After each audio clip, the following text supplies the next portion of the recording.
এখন আর ইচ্ছে করে না কোথাও যেতে। মনে আছে আমার ছোটোবেলার দিনগুলো।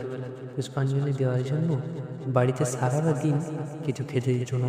শীতের সকালে তাড়াতাড়ি উঠে স্নান করে তৈরি হয়ে ফুলের পথে রওনা দেয়। মনে পড়ে একটা রীতি, বাড়িতে আবার বন্ধুরাও বলতো পুজোর আগে কুল খেতে নেই। কুল নিয়ে কত না ইয়ার্কি পেলাম। বলতো তুই কুল খেয়েছিস, আমি বলতাম আমি কুল খাইনি, তুই কুল খেয়েছিস। ছোটবেলায় হয়তো এটাই ছিল আমাদের মজার ব্যাপার। আবার মনে পড়ে যখন বয়সটা বন্ধ থাকে শোন, পুজোর বেশ কয়েকটা দিন আগে থেকে স্যারেদের কাছ থেকে বুঝে শুনে পরামর্শ নিয়ে স্কুলে নিমন্ত্রণ জানানো। এই সময় বন্ধুদের মধ্যে কেউ বলতো যে দেখ মেয়েটাকে কি সুন্দর দেখতে, এও বলতো তোর দিকেই তাকাচ্ছে। আর স্কুলে এসে প্রত্যেক দিন কি না জানাতো সবাই।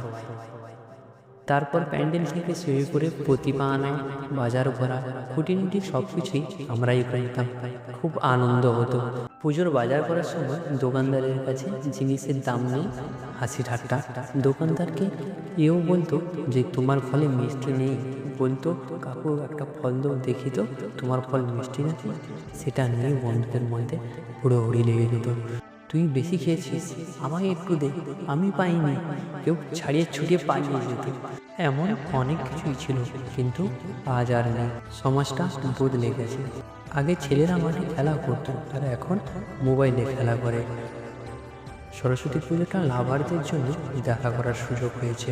কেউ নতুন তৈরি করছে, তো কেউ নতুন তৈরি করার চেষ্টা করছে। এখনকার জেনারেশনটা অনেকটা হারিয়ে গিয়েছে।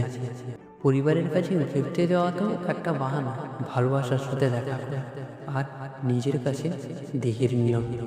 এই বয়সে এমনটাই হয়, পরে নিজেরাই বুঝতে পারে, শুধু আফসোস করে।